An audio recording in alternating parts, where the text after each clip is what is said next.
Hello students, this is KD sir. मैं let's crack it with KD sir YouTube channel पर आप सब students का स्वागत करता हूं। तो स्टूडेंट्स, आज हम इस सेशन के अंदर डिस्कशन करने जा रहे हैं हमारा 10th सीबीएसई के अंदर कुछ नई थ्योरम्स। जैसा कि आपको पता है कि प्रीवियस लेक्चर्स के अंदर मैंने चैप्टर ट्रायंगल्स शुरू किया है और उसके अंदर हम सिमिलरिटी पे बेस्ड थ्योरम्स को डिस्कस कर रहे हैं। तो जैसे कि मैंने आपको सिमिलरिटी के अंदर बताया था फ्रेंड्स, जिस भी बच्चे ने सिमिलरिटी की जो भी लेक्चर्स हैं या इस चैप्टर के रिलेटेड जितने भी लेसन्स हैं, लेक्चर्स हैं, अगर वो नहीं देखे तो उनके जो वीडियोस के लिंक्स हैं वो मैंने इस वीडियो के डिस्क्रिप्शन में डलवा दिए हैं। प्लीज़ आप उसे पहले देख लेना ताकि आपको अच्छे से इस लेक्चर में समझ आए। तो फ्रेंड्स, जैसे कि मैंने आपको सिमिलरिटी डिस्कस करते वक्त उस लेक्चर के अंदर बताया था कि सिमिलरिटी जो होती है, यानी कि हमें अगर बताना हो कि given two triangles are similar और नॉट, तो उसके लिए हम 3 रूल्स का सहारा लेते हैं। फर्स्ट नंबर रूल था ट्रिपल एस, यानी कि दिए गए दो ट्राइंगल्स, गिवन टू ट्राइंगल्स की करॉस्पॉन्डिंग साइड्स का रेशियो अगर इक्वल हो तो हम बोलेंगे कि दोनों के दोनों ट्राइंगल्स क्या हैं, सिमिलर है। और सेकंड रूल जो था दैट वाज एस, मतलब कि अगर गिवन टू ट्राइंगल्स की टू साइड्स, करॉस्पॉन्डिंग साइड्स का रेशियो इक्वल है और उनके बीच का एंगल इक्वल है, तब हम बोलेंगे by rule S both triangles are similar. और तीसरी चीज जो हमने नोट की थी that was triple A rule, या फिर डबल ए रूल भी बोलते हैं। डबल ए रूल या ट्रिपल ए रूल का मतलब अगर गिवन टू ट्राइंगल्स के करॉस्पॉन्डिंग एंगल्स इक्वल है तो हम बोलेंगे कि both triangles are similar by rule triple A. हमने लास्ट वीडियो के अंदर ये ट्रिपल ए रूल जो है इसके बेस्ड थ्योरम, या यूं बोलें कि इसी की थ्योरम हमने देखी थी। आज हम डिस्कस इस लेक्चर के अंदर करने जा रहे हैं ट्रिपल एस थ्योरम। अब ट्रिपल एस थ्योरम क्या है बेटा, ठीक है, इसको हम शुरू कर रहे हैं। तो मैं इसे मिटा दे रहा हूं एक बार के लिए। तो ट्रिपल एस, आपकी अगर एनसीईआरटी बुक की बात करूं तो बेटा उसके अंदर शायद ये थ्योरम नंबर 6.4 दे रखा है, ठीक है। तो हम लिख रहे हैं यहां पर थ्योरम नंबर 6.4, ठीक है। स्टेटमेंट की बात करूं तो स्टेटमेंट क्या है, in two triangles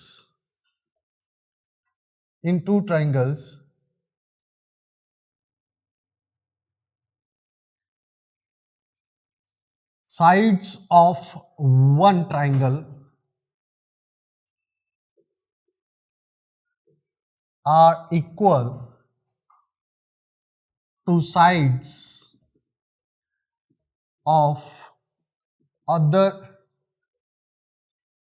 are equal नहीं, one triangles, sides of one triangles are proportional to sides of other triangle, then their corresponding angles are equal, and hence both triangles are similar।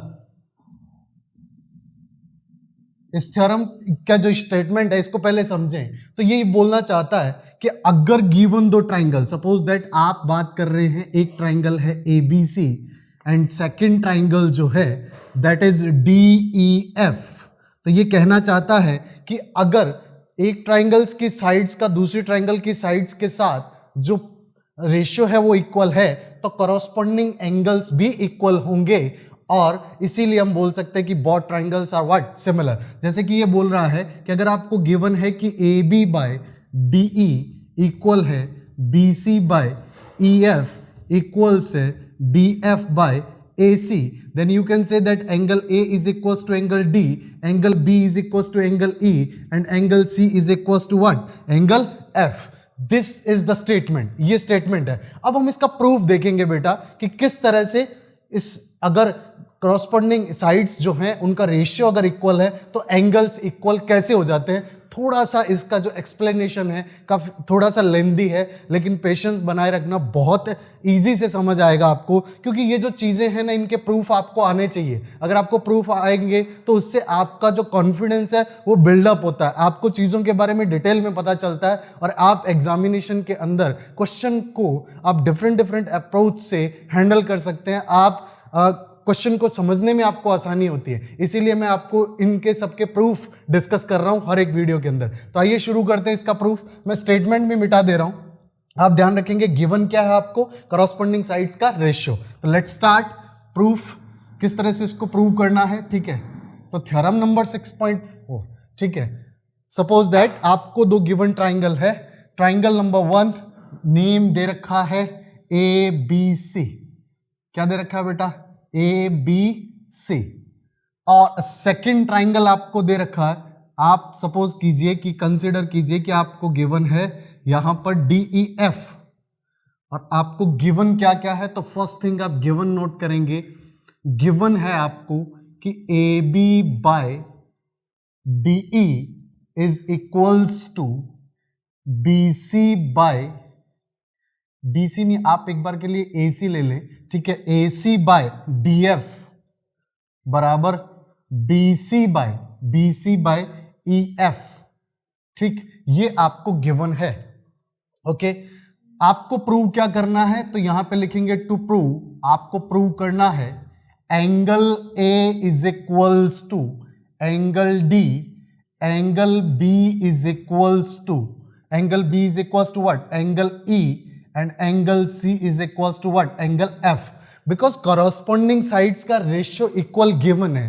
अगर आपने corresponding angles भी equal कर दिए, it means both triangles की shape same, corresponding sides का ratio equal, it means both triangles are what, similar. तो इसीलिए हमें प्रूव करना है कि करॉस्पॉन्डिंग एंगल्स इक्वल है। यहां पर हमें दे रखा है करॉस्पॉन्डिंग साइड्स का रेशियो इक्वल है। आपने पिछले लेक्चर के अंदर देखा था AAA के अंदर आपको गिवन था करॉस्पॉन्डिंग एंगल्स इक्वल है, आप प्रूव कर रहे थे करॉस्पॉन्डिंग साइड्स का रेशियो इक्वल होगा। इसके अंदर आपको दे रखा है करॉस्पॉन्डिंग साइड्स का रेशियो इक्वल, आपको प्रूव करना है करॉस्पॉन्डिंग एंगल्स इक्वल होंगे। ठीक है, तो स्टार्ट करते हैं। तो सबसे पहले आपको पता है कि आपको कंस्ट्रक्शन करते हैं, अगर कुछ हो सकता है कंस्ट्रक्शन पॉसिबल है या जरूरत है, तो सबसे पहले कंस्ट्रक्शन क्या करेंगे बेटा, कट करेंगे DP। अब DP क्या है, यहां पर एक DP लेंगे। ठीक है, और ये DP इक्वल्स टू होगा किसके बेटा, AB के। और सेकेंड थिंग जो है वो किसको कट कर रहे हैं आप बोलेंगे सर DQ, और ये DQ जो है ये इसके किसके इक्वल होगा,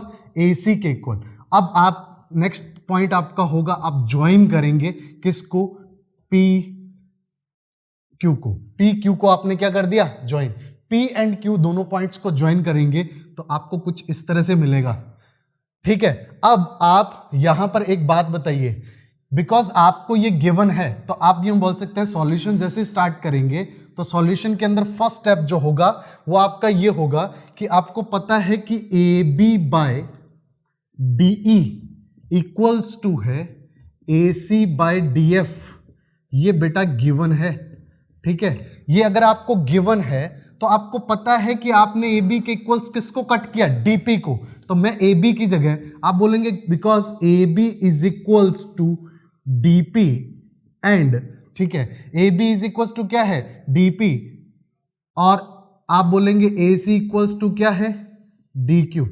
क्यों है, तो आप लिख सकते हैं यहां पे बाय कंस्ट्रक्शन से बोल सकते हैं। तो आप AB की जगह मैं यहां DP रख दूं, AC की जगह DQ प्लेस कर दूं, तो ये नेक्स्ट स्टेप आपका हो जाएगा कि सर यहां पे ये हो जाएगा DP upon DE equals to DQ upon DF। अब आप खुद समझदार हैं, DP upon DE equals to DQ upon DF। अगर मैं एक बार इसको उल्टा करूं तो ये हो जाएगा सर DE अपॉन में DP equals to DF upon में व्हाट, DQ। बोथ साइड आपने -1 कर दिया। अगर बोथ साइड -1 करेंगे तो ये हो जाएगा बेटा DE upon DP -1 is equals to DF upon DQ -1। ये हो जाएगा बेटा DE minus DP upon DP और equals to DF minus DQ upon में व्हाट, DQ। ठीक है, अब DE में से DE में से अगर DP घटा दे पीछे बचेगा PE। ठीक, तो मैं इसे ऊपर से ले रहा हूं। ठीक है, तो यहां पर DE माइनस DE में से अगर DP घटाएंगे तो बचेगा PE, तो आप बोलेंगे PE अपॉन DP। ठीक, और यहां पे DF में से DQ गया तो बचा आपके पास क्या बेटा, QF। ठीक है, तो आप बोल सकते हैं Q F upon what, that is D Q. Clear? उल्टा लिखेंगे तो आप बोलेंगे DP upon DE, DP upon PE equals to है डी क्यू अपॉन में क्यू एफ। नाउ आप बताओ डीपी अपॉन में पीई डी क्यू अपॉन में क्यू एफ है, तो आप बोल सकते हैं कि पी क्यू इसके पैरेलल होगा। क्यों होगा? क्योंकि ये किसके converge of BPT, converse of Thales theorem. अगर थेल्स थ्योरम का प्रूफ या बेसिक प्रोपोर्शनलिटी का प्रूफ भी आपने नहीं देखा है तो उसे भी आप, उसका जो लिंक है आपको इस वीडियो के डिस्क्रिप्शन में मिलेगा, आप उसे भी एक बार के लिए देख लें। तो यहां पर डीपी अपॉन बी यानी कि करॉस्पॉन्डिंग, ये जो इस तरह से लाइन काट रही है तो ये साइड्स का ये जो रेशियो है ये इक्वल है। It means D P Q किसके पैरेलल है? E F. तो आप बोलेंगे P Q parallel to E F. Reason देंगे क्या? बिकॉज आप ऐसा बोलेंगे by converse of BPT, BPT का कन्वर्ज, या फिर यहां पे थेल्स थ्योरम भी लिख सकते हैं। अब यहां पे जैसे ही बेटा ये पैरेलल हुआ तो ये एंगल इस एंगल के इक्वल होगा। तो आप बोलेंगे क्या? Angle P is equals to angle E। बेटा थोड़ा सिंप्लिसिटी के लिए मैं इसे P लिख रहा हूं, ध्यान देंगे मैं इस P की बात कर रहा हूं। P एंगल नीचे वाला भी हो सकता है लेकिन मैंने जानबूझ के इसे ही मान रहा हूं, ध्यान रखेंगे। तो ये ऊपर P है, इधर भी ये Q है, तो इस एंगल को मैं बोल सकता हूं and angle Q is equals to angle F। ऐसा क्यों हुआ? क्योंकि आपको पता है दो पैरेलल साइड्स के करॉस्पॉन्डिंग एंगल इक्वल होते हैं। तो आप बोलेंगे करॉस्पॉन्डिंग एंगल, करॉस्पॉन्डिंग एंगल है, इसीलिए ये दोनों एंगल क्या होंगे? इक्वल। अब आप एक बात बताइए, ये एंगल इस एंगल के आपने इक्वल कर दिया, मैं सिर्फ डीईएफ ट्राइंगल की बात कर रहा हूं। डीईएफ ट्राइंगल के अंदर ये एंगल इस एंगल के इक्वल, ये एंगल इस एंगल के इक्वल। आपको पहली बात तो ये कि दो ट्राइंगल दिख रहे हैं, D P Q and D E F. E angle P के बराबर, F एंगल Q के बराबर, और D ये वाला जो एंगल है ये तो आपको दिख रहा है कि दोनों के अंदर ही कॉमन है कि नहीं है? तो मैं बोल सकता हूं, मैं एक बार के लिए बना के दिखा देता हूं। बेटा आप ये समझिए कि आप यहां पे एक आपको DPQ दिख रहा है और एक आपको दिख रहा है यहां पे DEF दिख रहा है कि नहीं दिख रहा? तो आप एक बात बताइए, ये एंगल जो है, ये एंगल तो कॉमन है, इक्वल होना ही है। ये एंगल इस एंगल के इक्वल आपने प्रूफ कर लिया, ये एंगल इस एंगल के इक्वल भी आपने प्रूफ कर लिया। तो आपको नहीं लगता कि बाय ट्रिपल ए सिमिलरिटी दोनों के दोनों ट्राइंगल क्या होंगे? सिमिलर होंगे। तो आप यहां पे करॉस्पॉन्डिंग साइड्स का रेशियो इक्वल लिख सकते हैं। तो आप बोलेंगे यहां पे क्या? आप बोलेंगे कि ट्राइंगल बाय ट्रिपल ए या डबल ए भी लिख सकते थे क्या? कि triangle DPQ is similar to triangle DEF होगा। अब होगा तो करॉस्पॉन्डिंग साइड्स का रेशियो भी इक्वल होगा। तो आप यहां पे लिख सकते हैं कि सर DP अपॉन DE, ठीक है, DP अपॉन में DE बराबर होगा PQ अपॉन EF बराबर DQ अपॉन में DF, है कि नहीं है? बिल्कुल ठीक है। इतनी बात आपको समझ आ गई कि DP upon DE, PQ upon EF, DQ। अब मैं थोड़ा सा इसको आगे पीछे लिख सकता हूं बेटा, इससे लिख दूं, आप लिख देंगे DQ अपॉन में DF और यहां पर हो जाएगा PQ अपॉन में EF। अच्छा बात पे फोकस करना, यहां पे मैंने कैसे कैसे लिए, ये DP लिया तो ये DE लिया, फिर मैंने DQ लिया तो DF लिया, फिर मैंने PQ लिया तो मैंने EF लिया, समझ रहे हैं? तो करॉस्पॉन्डिंग साइड्स का रेशियो इक्वल होगा। क्यों होगा? क्योंकि ट्रिपल ए से दोनों ट्राइंगल क्या है? सिमिलर है। ठीक है, तो यहां तक आप पहुंच गए। अब एक बात बताइए आप मेरे को, आपने DP जो है वो किसके बराबर कट की थी? AP के, ठीक है। तो चूंकि आप बोलेंगे DP बराबर है AB एंड दूसरी बात DQ बराबर है किसके? बराबर AC। क्यों है? तो यहां लिख सकते हैं आप बाय कंस्ट्रक्शन से दोनों इक्वल है। तो DP की जगह AB और DQ की जगह AC प्लेस कर दूं तो ये हो जाएगा बेटा AB अपॉन DE बराबर AC अपॉन DF बराबर PQ अपॉन में EF। ये है आपका 1 नंबर, ठीक है। आपको AB upon DE AC upon DF बराबर BC अपॉन EF गिवन था कि नहीं था, ठीक है। तो ये आपको गिवन था, आप इस पूरे को पूरे यहां कॉपी कर लेंगे, ठीक है। मैं नहीं लिख रहा हूं लेकिन आप कॉपी कर लेंगे। और इन दोनों से देखो AB upon DE AB upon DE, AC upon DF AC upon DF, तो BC upon EF PQ upon EF, इसका मतलब ये भी इसके बराबर होगा, ठीक है। इससे और इससे ये हो रहा है कि BC अपॉन EF बराबर होगा किसके, BC upon EF is equals to PQ upon में EF। आपको दिख रहा है EF से EF कट गया, तो आप यहां से इंप्लाइज करेंगे कि सर BC बराबर होगा किसके, PQ के। ये BC जो है ये हमने प्रूफ कर दिया किसके इक्वल, PQ के। अगर ये BC PQ के इक्वल हो गया तो भाई AB तो DP के इक्वल था ही, AC तो DQ के इक्वल था ही, तो आप बोलेंगे in triangle ABC and triangle DPQ की बात करूं तो बाय ट्रिपल S। अब ट्रिपल S क्यों होगा, ठीक है। AB बराबर है DP और BAC बराबर है DQ, ये दोनों बाय कंस्ट्रक्शन है, और BC बराबर PQ आप अभी अभी प्रूफ करके आए हैं। तो आप बताओ तीनों साइड्स, इस तीनों साइड्स के इक्वल हो गई, मतलब इसके बराबर ये हो गया, इसके बराबर ये हो गया और इसके बराबर ये हो गया इक्वल। तो आप एक बात बताओ, by triple S both triangle are congruent. अब कई बच्चों को कॉन्ग्रेंट नहीं याद होगा, हमने 9th में पढ़ा था, और उस वीडियो का भी डिस्क्रिप्शन, जो वीडियो का लिंक जो है इसके डिस्क्रिप्शन में आपको मिल जाएगा, आप देख सकते हैं, ठीक है। पहला ही लेक्चर है जिसके अंदर ये मैंने थोड़ा सा आपको कॉन्ग्रेंसी के बारे में बताया था। तो आप बोलेंगे bye triple S triangle ABC is congruent with triangle DPQ। अब कॉन्ग्रेंट ट्राइंगल्स के करॉस्पॉन्डिंग एंगल्स इक्वल होते हैं और करॉस्पॉन्डिंग साइड्स भी इक्वल होती हैं। तो आप यहां पे बोल सकते हैं बाय CPCT का मतलब corresponding part of congruent triangle. Angle A बराबर होगा सर एंगल D के, ठीक। एंगल B बराबर होगा एंगल P के, और एंगल C बराबर होगा एंगल Q के, ठीक है। तो आपको समझ आ रहा होगा अच्छे से, ठीक है। नहीं समझ आए तो कमेंट करके बता देना, ठीक है। लेकिन फिर भी मैं कोशिश कर रहा हूं आपको जितना अच्छे से एक्सप्लेन कर पाऊं। मैं इसे मिटा दूं क्योंकि थोड़ा सा यहाँ पे सॉल्यूशन देना है, आपने नोट कर लिया होगा, ठीक है। मैं इसे मिटा दे रहा हूं। तो आप एक बात बताइए मेरे को कि यहां से आपको क्या दिख रहा है, A बराबर D है, B बराबर P है, C बराबर क्या है, Q, ठीक है। ये तो आपने अभी CPCT से लिखा। अच्छा एक बात बताओ, P बराबर E हमने किया था, तो आप बोलेंगे चूंकि एंगल P बराबर एंगल E है कि नहीं है, और यहां पे क्या है एंगल B बराबर P, ठीक है। एंगल P बराबर क्या है, angle B, therefore angle E बराबर हो जाएगा किसके, एंगल B के।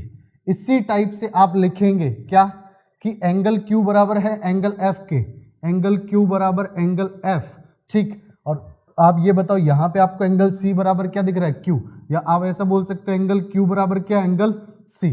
मतलब ये एंगल इसके बराबर और ये एंगल इसके बराबर, इसका मतलब ये दोनों एंगल बराबर, ये आ गया।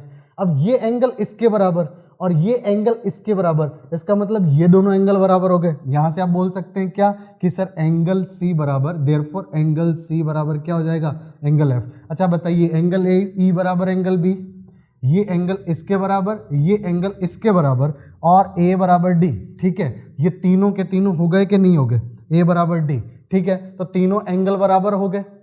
यही आपको प्रूव करना था कि एंगल A बराबर D, एंगल B बराबर E और एंगल C बराबर F। अब तीनों एंगल भी इक्वल हो गए, तो आप बताओ करॉस्पॉन्डिंग साइड्स का रेशियो इक्वल दिया गया है, आपने एंगल्स को इक्वल प्रूव कर लिया। मतलब थ्योरम यही थी कि अगर करॉस्पॉन्डिंग साइड कोई भी दो ट्राइंगल्स की साइड्स का रेशियो इक्वल है तो उनके करॉस्पॉन्डिंग एंगल्स भी इक्वल होंगे, और इसीलिए वो दोनों ट्राइंगल क्या होंगे, सिमिलर होंगे। तो हमने यहाँ पे प्रूव कर दिया कि अगर साइड्स का रेशियो इक्वल है तो करॉस्पॉन्डिंग एंगल्स भी इक्वल होंगे। उम्मीद कर रहा हूँ आपको समझ आया होगा, और अगर समझ आया तो प्लीज़ इस वीडियो को लाइक करना, ठीक है, शेयर करना और सब्सक्राइब करना तो बिल्कुल मत भूलना। Thank you very much.